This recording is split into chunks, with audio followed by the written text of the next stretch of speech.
Bismillahirrahmanirrahim.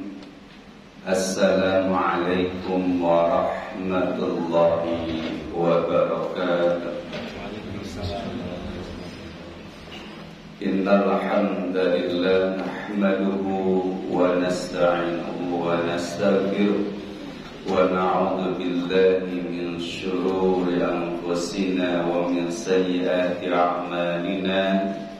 Man yahdihillahu fala mudilla lahu wa man yudlil fala hadiya lahu. Asyhadu an la ilaha illallah wahdahu la syarika lahu wa asyhadu anna Muhammadan abduhu wa rasuluh alladzi la nabiyya wa la rasula ba'dahu. Allahumma salli ala Muhammad wa ala ali Muhammad kama sallaita ala Ibrahim wa ala ali Ibrahim fil alamin innaka Hamidum Majid. Faqala Allah Ta'ala fil Qur'anil Karim, a'udzu billahi minasy syaithanir rajim. Bismillahirrahmanirrahim. وَإِذْ نَتَقْنَا الْجَبَلَ فَوْقَهُمْ كَأَنَّهُ ظُلَّةٌ وَظَنُّوا أَنَّهُ واقع بِهِمْ خُذُوا مَا آتَيْنَاكُمْ بِقُوَّةٍ وَاذْكُرُوا مَا فِيهِ لَعَلَّكُمْ تَتَّقُونَ. Al-ayat. Sadaqallahul azim. Allahumma arhamna bil Qur'an. Allahumma inna nas'aluka ilman nafi'an wa na'udzu bika min ilmin la yanfa'. Allahumma 'allimna ma yanfa'una wanfa'na bima 'allamtana. Rabbi zidna ilma warzuqna fahma birahmatika ya arhamar rahimin. Hadirin jamaah rahimakumullah, alhamdulillah di hari yang ke-29 ini insyaallah ini semifinal. Finalnya besok. Jadi kajian tinggal 2 kali lagi dengan besok insyaallah. Karena menurut perhitungan BMKG hari ini itu belum bisa sesuai dengan kesepakatan 4 negara, Indonesia, Brunei, Singapura, Malaysia, di mana syarat hilal itu minimal 3 derajat. Menurut perhitungan BMKG itu sekitar baru 1 derajat kemungkinan. Jadi insya Allah untuk Idul Fitri di tahun ini serempak hari Senin insya Allah ya. Tapi kita nanti tunggu hasil isbat ya, sidang isbat yang akan dilaksanakan oleh pemerintah nanti malam pada maghrib. Apakah Syawal Idul Fitri itu jatuh di hari Ahad atau hari Senin? Kalau nanti tidak terlihat hilalnya atau di bawah standar, maka harus diikmal, harus disempurnakan saum kita menjadi 30 hari. Artinya 1 Syawal itu jatuh pada hari Senin ya. Dan saudara kita di Muhammadiyah itu sudah hasil hisabnya sudah menetapkan bahwa Idul Fitri 1 Syawal itu jatuh pada hari Senin.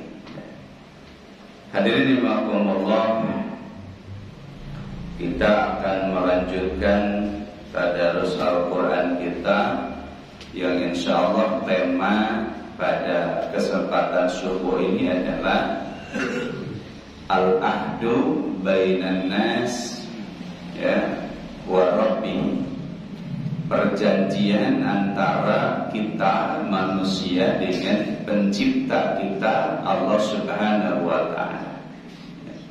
Ini ayat ini mengingatkan tentang perjanjian manusia dengan Allah Subhanahu wa taala.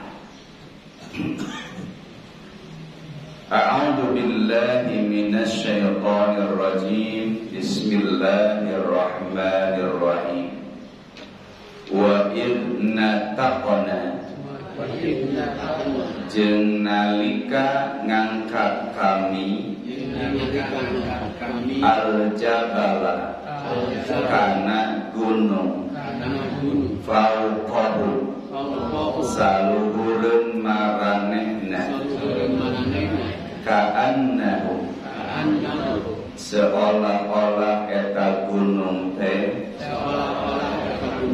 dullatun lir ibarat awan wa dhannu jeung yakin maranehna annahu yen eta gunung teh waqi'um bihim bakal ngeunaan ka maranehna kudu prak cokot ku aranjeun ma naon-naon ataina geus ngadatangkeun kami ka aranjeun bil quwwatin kalawan ku kakuatan wa kuru jeung kudu inget aranjeun ma fihi naon-naon anu aya dina eta la'allakum supaya aranjeun tattaquna takwa aranjeun wa id jeung nalika akhada nyanda rabbuka pangeran anjeun min bani Adam di katurunan Nabi Adam min duhurihim dina tonggong-tonggong maranehna dzurriyyatahu katurunan maranehna wa ashhada sareng nyanda kasaksian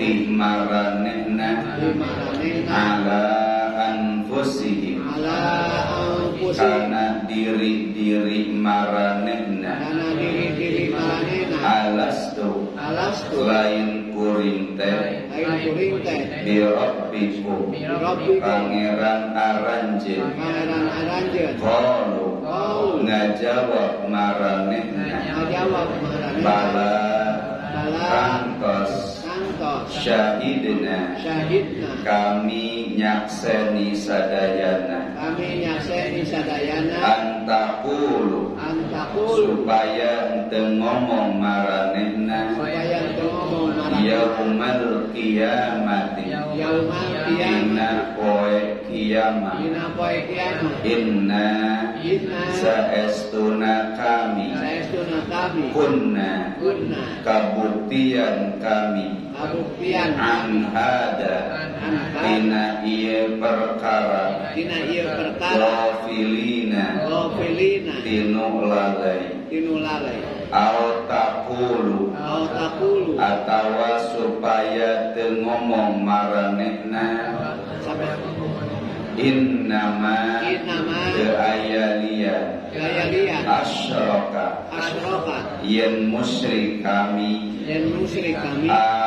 asyraka yen tos musyrik abauna bapak-bapak kami min qablu disamemekna wa kunna jeung kabuktian kami duriyatan nah duriyatan katurunan duriyatan katurunan min ba'dihim bisa ba'da maranehna afatuhliku nah bade ngabinasakeun Gusti nah ka abdi sadaya bima kusabab anu fa'ala geus migawe al-mubtiluna jalma-jalma anu nyieun kasalahan wa kadzalika jeung saperti kitu nufassilu ngajelaskeun kami al-ayati kana ayat-ayat wala'allahu jeung supaya maranehna yarji'una balik maranehna. Hadirin rahimakumullah, di dalam ayat ini Nabi Muhammad sallallahu alaihi wasallam diperintahkan oleh Allah wa'id udhkur, coba ingatkan mereka wahai Muhammad tentang peristiwa ketika Allah Subhanahu wa taala mengambil perjanjian terhadap Bani Israel, bahwa mereka ini harus beriman kepada Allah, beriman kepada Nabi Musa, menerima dakwah ajaran yang dibawa oleh Nabi Musa. Karena sifat pembangkangannya, sifat penolakannya yang begitu keras, sehingga Allah Subhanahu wa taala ketika mengambil perjanjian dari Bani Israel itu harus dibarengi dengan ancaman, dengan penjelasan keterangan-keterangan. Mereka tidak juga sadar dengan mukjizat-mukjizat, kejadian-kejadian besar yang langsung terlihat oleh mereka dengan mata kepala mereka disaksikan pun tidak menjadikan mereka sadar. Maka kemudian Allah Subhanahu wa taala meminta kesaksian iman mereka dengan sebuah ancaman. Mereka diancam, mereka ditakut-takuti. Nah, kalau Allah boleh, kalau kita tidak boleh. Afatukrihun nasa an tu'minu, kata Allah. Apakah kamu wahai Muhammad ingin memaksa manusia supaya iman kepadamu? Tidak boleh. Kita tidak boleh hadirin memaksa seseorang untuk beriman, memaksa seseorang untuk menerima agama ini, tidak boleh. Ya. Tapi ini yang melakukannya Allah hadirin. Karena kesombongannya, karena kuatnya penolakan mereka, sampai Allah harus mengancam mereka supaya mereka mau beriman. Apa itu ancamannya? Wa idna taqnal jabala fawqa. Ingat Muhammad, coba ceritakan oleh kalian kisah di mana Allah Subhanahu wa taala harus mengangkat gunung, ya. Kemudian Allah meletakkan gunung itu di atas Bani Israel, dan Allah meminta kesaksian dari mereka supaya mereka mau beriman kepada Nabi Musa alaihissalam. Coba bayangkan dari itu. kalian Bani Israel kalau tidak mau beriman kepada Nabi Musa, kalian akan saya lenyapkan, gunung ini akan saya tibakan kepada kalian, saya akan jatuhkan kepada kalian, saya akan ratakan bumi ini.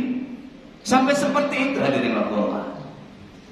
Ini karena kerasnya penolakan akibat kesombongan yang dimiliki oleh Bani Israel ketika mereka diajak beriman oleh Nabi Musa alaihissalam.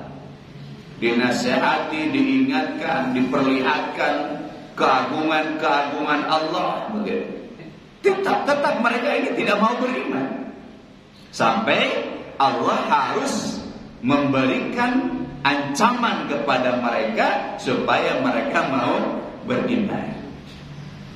Jangan sampai keimanan kita itu seperti itu, hadirin. Ya, ini menunjukkan betapa kerasnya hati mereka, begitu. Betapa sulitnya hidayah sampai kepada mereka. Sampai-sampai untuk iman saja harus didatangkan ancaman kepada mereka. Nah, ini pelajarannya begitu. Allah angkat itu gunung, wa idna taqnal jabala fawqahu ka'annahu dhullah. Seolah-olah itu adalah awan yang menaungi mereka. Waduh, dan mereka yakin, ini saya kalau tidak beriman, ini pasti Allah akan menghancurkan kita. Maka mereka kemudian terpaksa beriman. Tapi setelah itu kemudian mereka kembali lagi kepada kekufuran. Ini Allah jelaskan di dalam ayat yang di dalam surah Al-Baqarah. Kalau ini kalimatnya wa idna taqna, kalau di sini disebutkan pengambilan kesaksiannya dulu. Wa id akhadha mitsaqakum. Ingat ketika kami mengambil perjanjian yang kuat, misak itu MOU, agreement, kesepakatan, perjanjian yang kuat, misak namanya. Misak itu ada antara sesama manusia, ada misak itu antara manusia dengan Allah. Nah, iman itu adalah al-misak bainan nas wa bainallah. Misak, iman itu. Adapun sesama manusia itu misalkan ada perjanjian kesepakatan, begitu ya. Kita sama-sama ingin bekerja sama dalam satu bisnis atau mengelola lembaga, itu juga misak. Termasuk misak itu adalah kesepakatan antara seorang suami dengan istri. Itu juga misak tadi. Bahkan disebutnya di dalam Al-Quran mitsaqan ghalidha, perjanjian yang kuat tadi.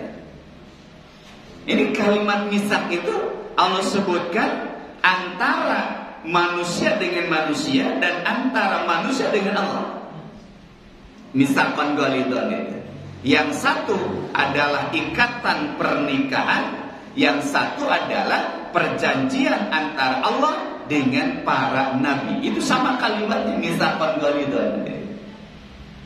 Ini menunjukkan betapa sakralnya hubungan pernikahan itu. Sampai-sampai kalimatnya itu disamakan dengan perjanjian kesetiaan antara Allah dengan para nabi. Ya, jadi mitsaq itu adalah perjanjian yang kokoh. Di dalam surah Al-Baqarah ayat 63, Allah Subhanahu wa taala menyebutkan wa id akhadna mitsaqakum. Ingat, ketika kami mengambil persaksian dengan kalian, persaksian untuk beriman, ya, kesaksian untuk mereka mau mengikuti Nabi Musa alaihissalam, menerima dakwah Nabi Musa alaihissalam. Wa rafa'na. Nah, ini kalau di dalam surah Al-A'raf wa idna taqna, kalau di dalam surah Al-Baqarah kalimatnya wa rafa'na karena sama maknanya. Ya, nataqo itu sama dengan rafa'a, mengangkat. Wa rafa'na fawqakumut tur. Kalau sini jabal, ya, maksudnya bukit Tur. Khudu ma atainakum biquwwatin, kata Allah. Ya, sama itu.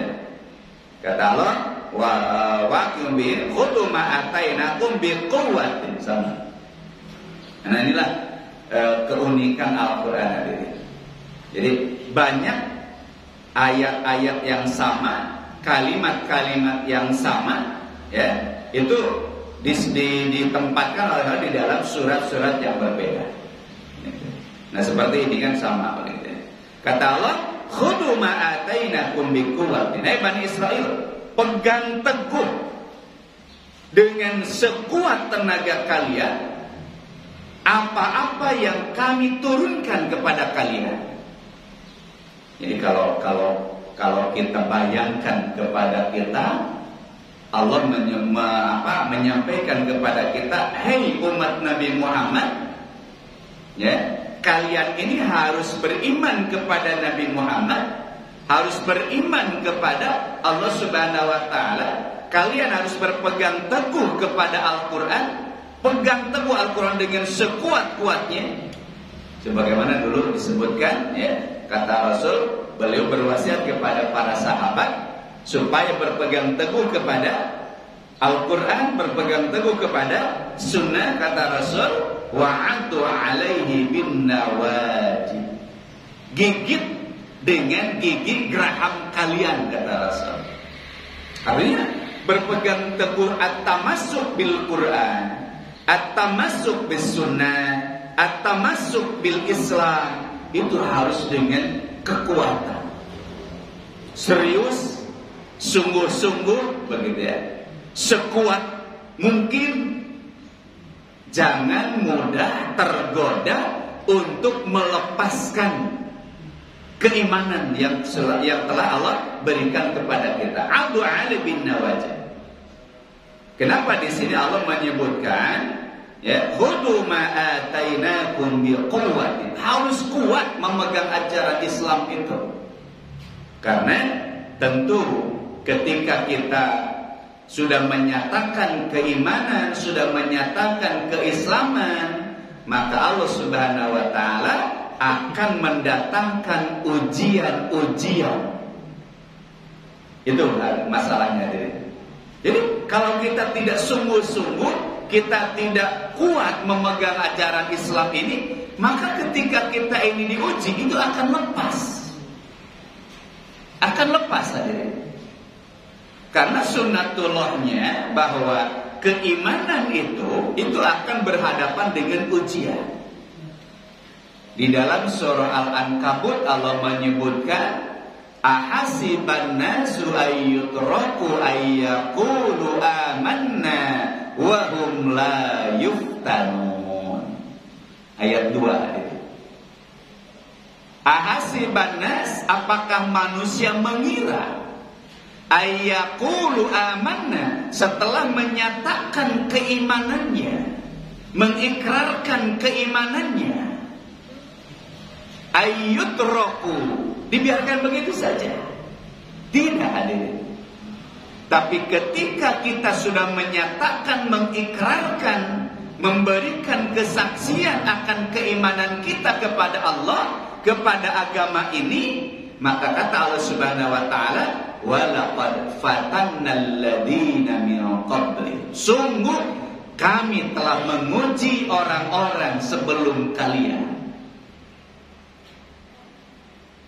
Jadi kenapa Allah kemudian berpesan di sini, khudu ma atainakum biquwwah, pegang dengan sekuat tenaga kalian.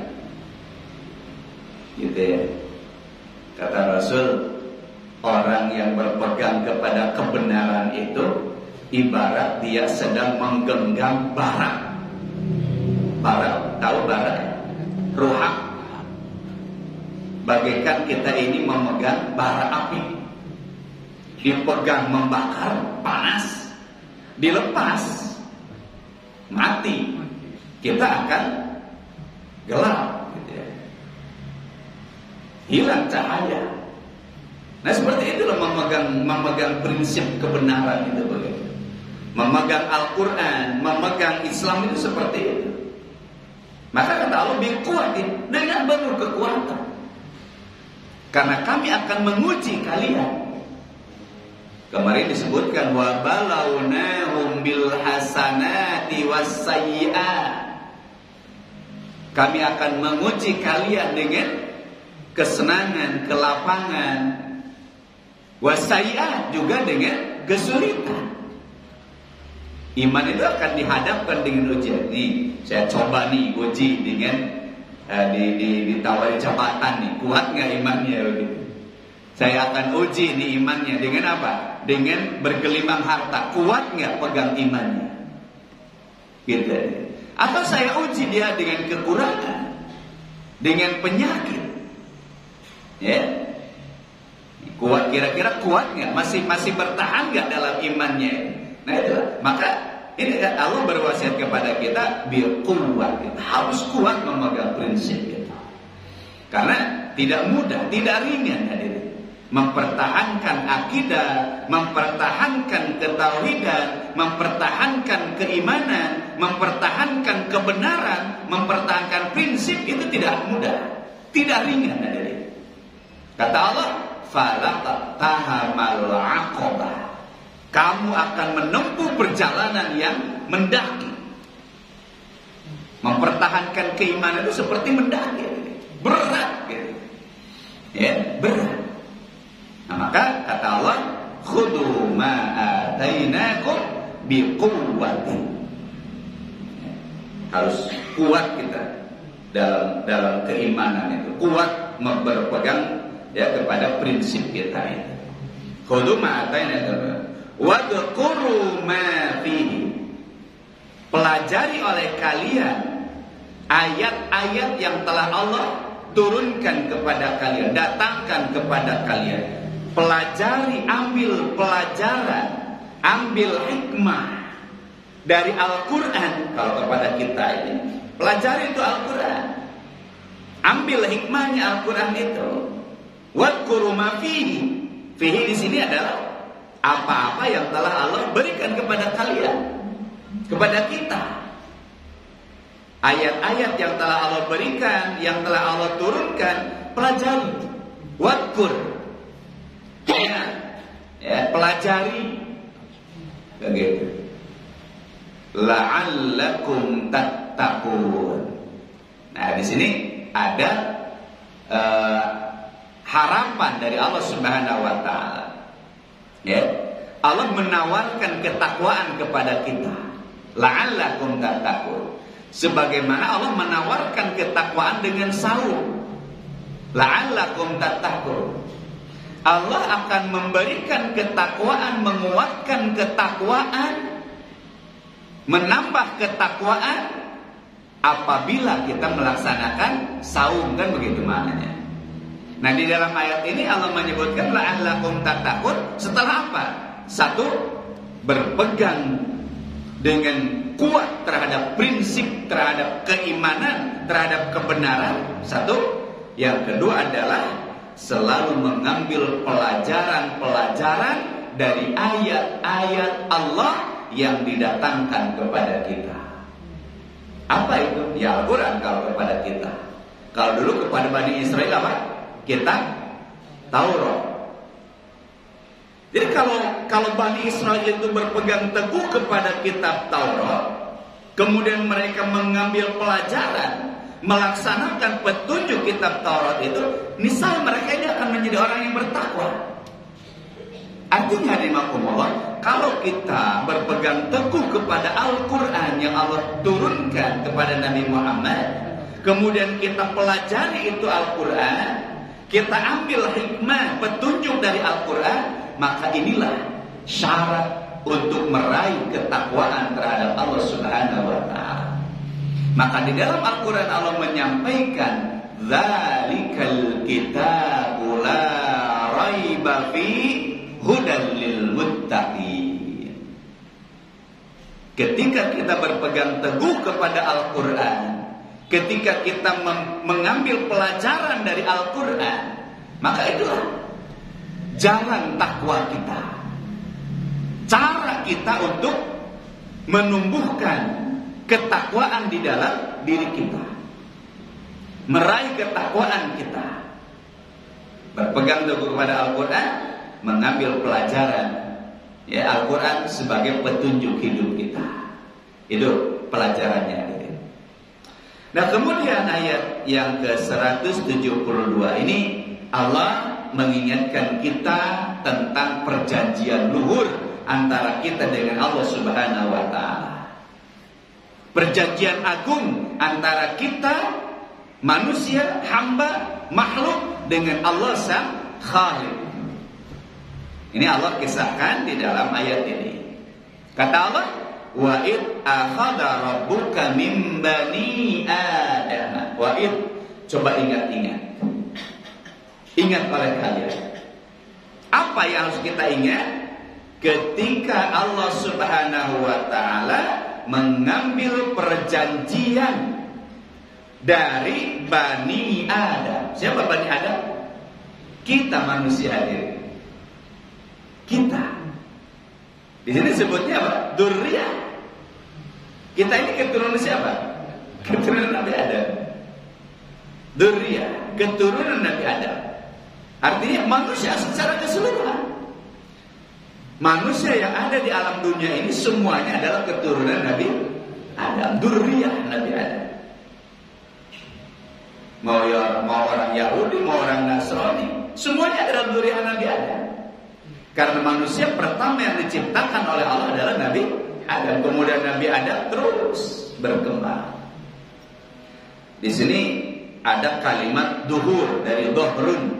Dohrun itu tulang belakang. Kata sebagian ahli bahasa, kenapa di sini menggunakan kalimat dohrun? Dohrun itu kan susunan tulang belakang itu kan terdiri dari tulang-tulang gitu ya. Nah, itu menunjukkan silsilah manusia yang berawal dari Nabi Adam, kemudian terus garis keturunannya begitu, nyambung. Maka disebut min duhurihi. Begitu maknanya. Tapi ada juga yang menafsirkan yang dimaksud dengan min duhurihim di sini adalah min aslabihim, dari tulang sulbinya. Kan manusia itu diciptakan dari unsur tulang sulbi. Yang di sana terdapat sperma, ya. Di sana terdapat sperma. Gitu. Nah, apa yang diikat perjanjian oleh Allah itu di sini adalah wa asyhadahum ala anfusihim alastu bi rabbikum. Allah meminta kesaksian terhadap diri manusia, terhadap kita. Itu dikisahkan di dalam hadis, ya. Hadis tentang di dalam Riyadhus Shalihin itu, di dalam Al-Wafi juga ada, atau Arba'in An-Nawawiyah juga ada, tentang proses penciptaan manusia. Ya. Manusia itu diciptakan oleh Allah 40 hari pertama sebagai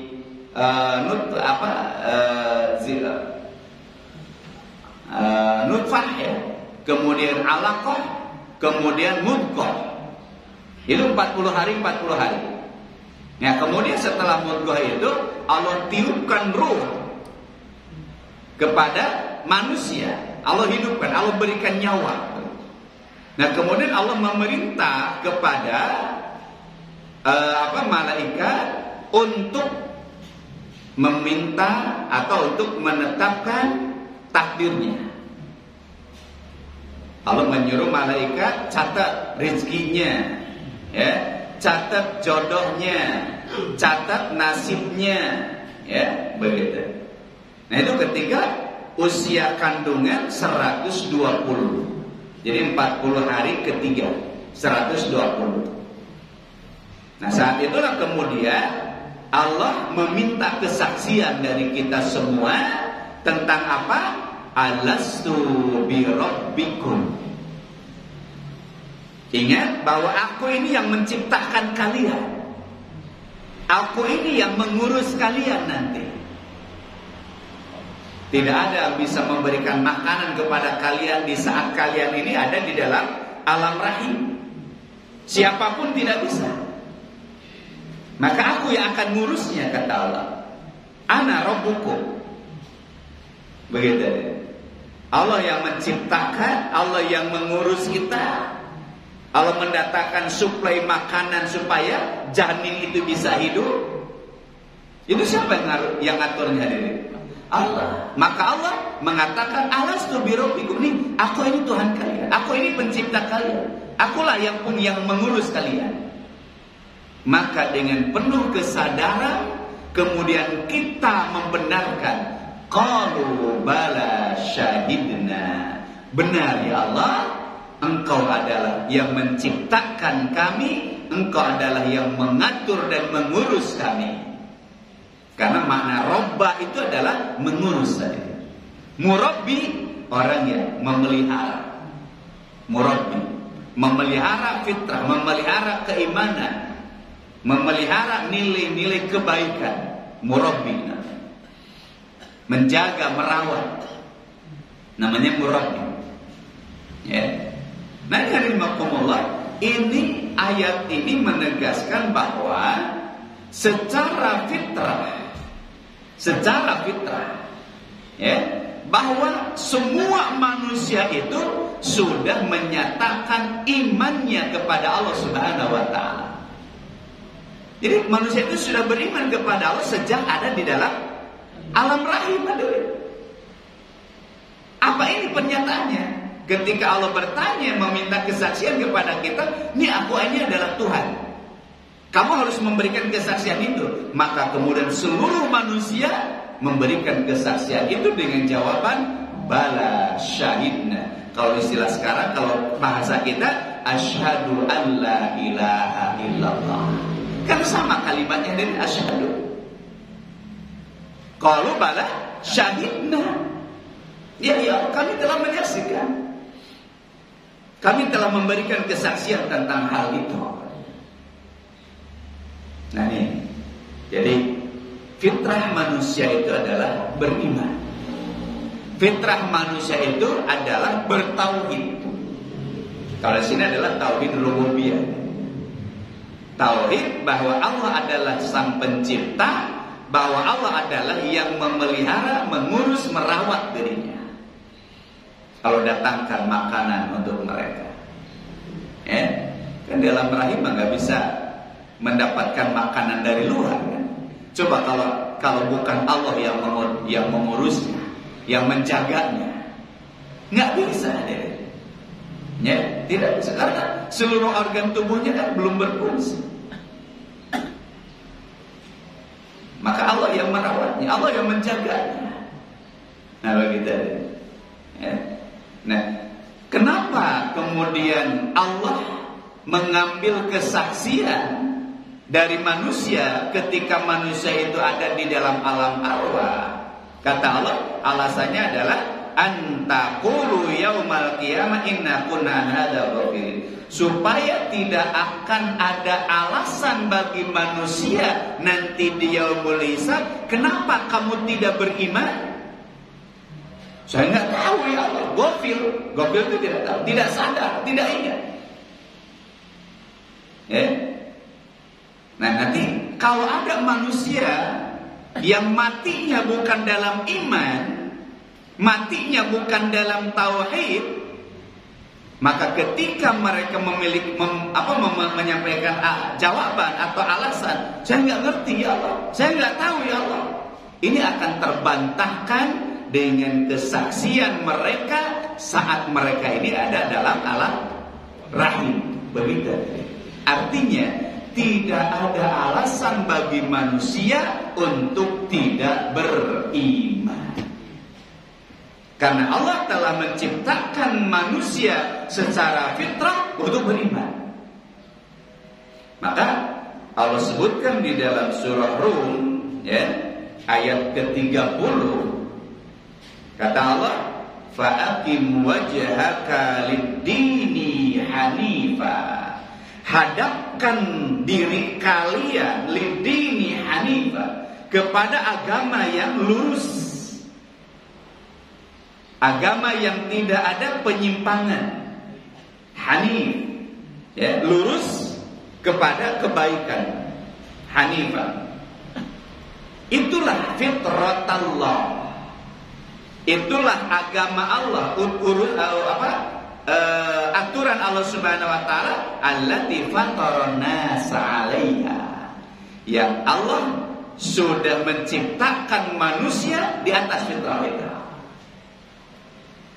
Nah, kenapa sekarang jadi ada orang kafir, jadi ada orang Yahudi, jadi ada orang Nasrani, jadi ada orang Majusi, orang kepercayaan, kejawen dan sebagainya.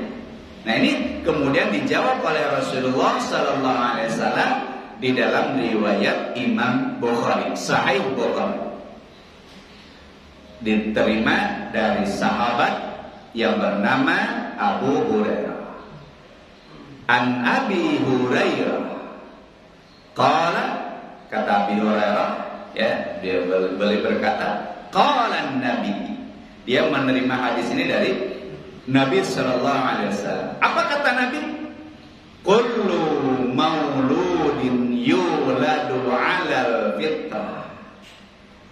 Kullun, semua, mauludin, yang dilahirkan, walada. Walada itu melahirkan, maulud yang dilahirkan. Kalau memperingati hari kelahiran, maulid. Hari kelahiran, maulud. Kalau maulud itu yang dilahirkan. Cuma kita itu ngambil simpelnya, muludan.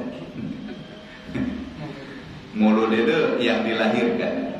Ya, kalau maulid itu waktu atau tempat kelahiran, maulid. Ya, harusnya tulisannya maulid. Ya, haflah bi maulidin Nabi sallallahu alaihi wasallam.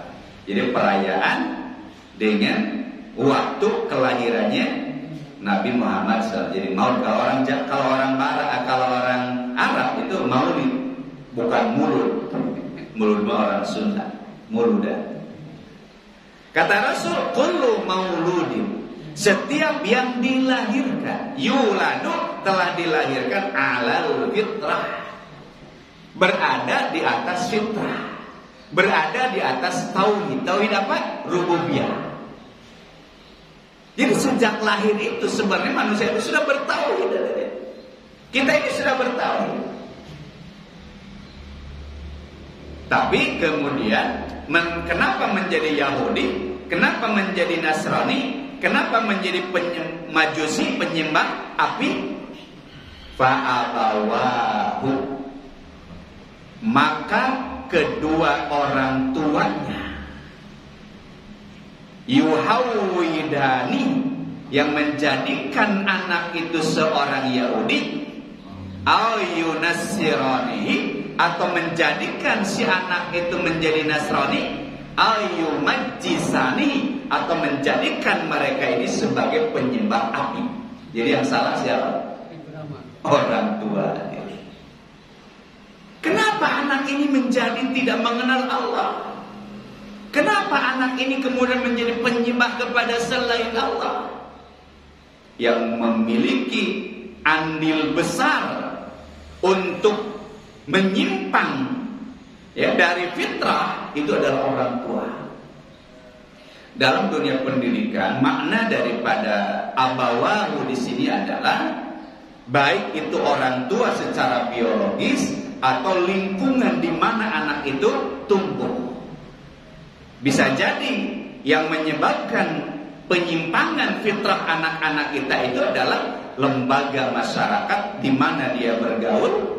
Bisa jadi lembaga pendidikan di mana dia belajar. Itu juga bisa. Kalau salah pendidikannya, ya, sebenarnya yang manusia itu keturunan Nabi Adam, kemudian di sekolah ditanamkan bahwa manusia itu dari kera, kan itu menyimpang. menyimpang dari itu.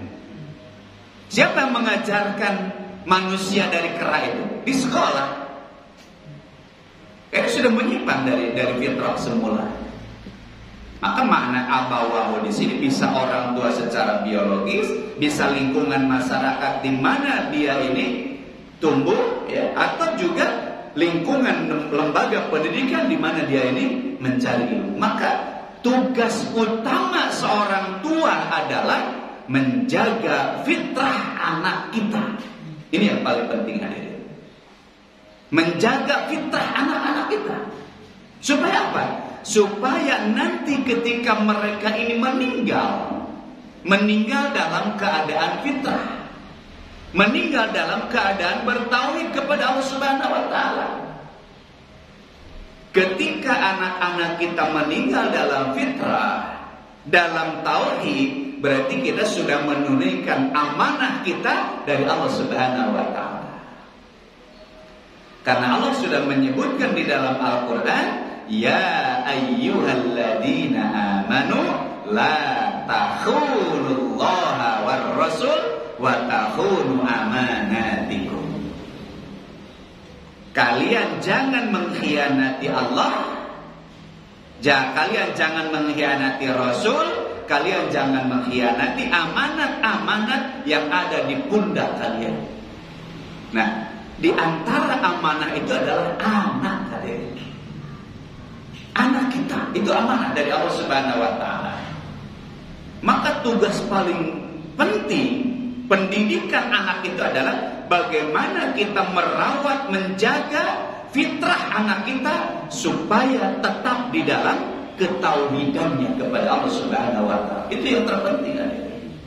Apapun ilmu yang kita ajarkan kepada mereka, itu jangan sampai menodai fitrahnya. Kan begitu. Silakan ajari mereka ilmu eksak, ya, sejarah, ilmu terapan, apapun ilmu itu. Tapi hati-hati, jangan sampai ilmu itu justru mengotori fitrah mereka, memalingkan fitrah mereka dari ketauhidannya kepada Allah Subhanahu wa taala. Akan berat kita nanti pertanggungjawabannya di hadapan Allah Subhanahu wa taala kalau pendidikan yang kita berikan kepada anak-anak kita justru menjadikan mereka ini Yahudi, menjadikan mereka ini Nasrani, menjadikan mereka itu penyembah api, penyembah berhala. Bagaimana pertanggungjawaban kita nanti di hadapan Allah Subhanahu wa taala? Dengan apa kalian mendidik anak-anak kalian dulu? Kan begitu nanti ditanya oleh Allah Subhanahu wa taala. Ya. Jadi penting hadirin, bahwa pendidikan itu bukan sekedar menjadikan anak-anak kita cerdas, pintar, bukan hadirin. Tapi yang terpenting dari pendidikan itu adalah bagaimana menjaga, merawat, menumbuhkan fitrah anak-anak kita tentang ketauhidan. Itu yang paling penting. Dan ini yang paling utama. Ya. Maka kata Rasul, ajari mereka mengenal Allah, mengenal nabinya, mengenal Al-Quran, sebelum kita mengajarkan apa-apa kepada anak-anak, ilmu-ilmu yang lain. Begitu ya. Nah, ini pelajaran dari ayat itu, bahwa ingat bahwa kita ini sudah memiliki fitrah keimanan, fitrah ketauhidan. Dan nanti kita ini akan dipertanggungjawabkan nanti di hadapan Allah Subhanahu wa taala. Maka kata Allah, ya, al antaqulu yaumal qiyamah inna kunna an hadza ghafilin. Kalau kita tidak bisa menjaga fitrah ini, maka nanti akan banyak alasan, dan alasan itu tidak akan diterima oleh Allah Subhanahu wa taala. Apapun alasannya tidak akan diterima oleh Allah Subhanahu wa taala. Ya. Atau kita akan menyampaikan jawaban kepada Allah Subhanahu wa taala, ya Allah, ya, saya musyrik itu, saya menjadi Yahudi itu, saya menjadi Nasrani itu, saya menyembah api itu karena saya mengikuti, ya, agama orang tua saya. Ini lihat kalimatnya. Al taqulu innama asyraka aba'una Kenapa kalian ini mensekutukan aku? Ya Allah, saya cuma mengikuti orang tua saya. Saya cuma mengikuti bapak saya. Saya cuma mengikuti ibu saya. Begitu. Jadi kan nyambung di sini dengan ayat, dengan hadis tadi. Fa'abawahu, yang menyebabkan anak itu mensekutukan Allah itu siapa? Orang tua. Dengan pendidikan yang salah. Nah, ini berarti kita sebagai orang tua. Urusan ngasih makan, ngasih pakaian, itu sekalipun kita tidak berusaha, pasti mendapatkan pakaian dan makanan itu. Karena itu sudah dijamin, urusan itu sudah dijamin Allah Subhanahu wa ta'ala. Urusan nanti mereka dapat pekerjaan itu sudah dijamin oleh Allah Subhanahu wa ta'ala. Tapi urusan menjaga fitrah itu tidak ada jaminan dari Allah Subhanahu wa ta'ala. Kecuali kita harus berusaha. Itu ya. Kata Allah, antakulu, atau kalian mengatakan nanti di akhirat ketika disidang di hadapan Allah Subhanahu wa ta'ala, ya karena saya cuma mengikuti orang tua saja. Innama asyraka abauna, orang tua saya sudah dulu sudah mensekutukan mereka ini adalah ahli kemusyrikan. Ya saya cuma mengikuti saja. Wa kunna dzurriyyatan min ba'dihi, saya generasi penerusnya. Saya kan keturunannya. Apa tuh liku Nabi mafa'al mutil? Ya Allah, apakah saya akan diadab dengan dosa ibu saya? Ya Allah, apakah saya akan dihukum dengan kesalahan orang tua saya? Nanti anak-anak akan bicara seperti itu kepada Allah Subhanahu wa ta'ala. Kalau kemudian mereka ini keluar dari fitrah ketauhidannya. Coba bayangin. Kenapa anak-anak tidak sholat? Ya Allah, saya nggak pernah diajarkan orang tua untuk sholat. Kenapa kamu tidak menutup aurat kalau punya anak perempuan? Ya Allah, saya tidak pernah diajari oleh orang tua untuk menutup aurat. Kebayang gak ini? Bagaimana jawaban kita nanti di hadapan Allah Subhanahu wa ta'ala? Bagaimana pertanggungjawaban kita nanti di hadapan Allah Subhanahu wa ta'ala atas amanah-amanah yang Allah berikan kepada kita? Nah inilah kemudian ada orang tua yang celakakan anaknya.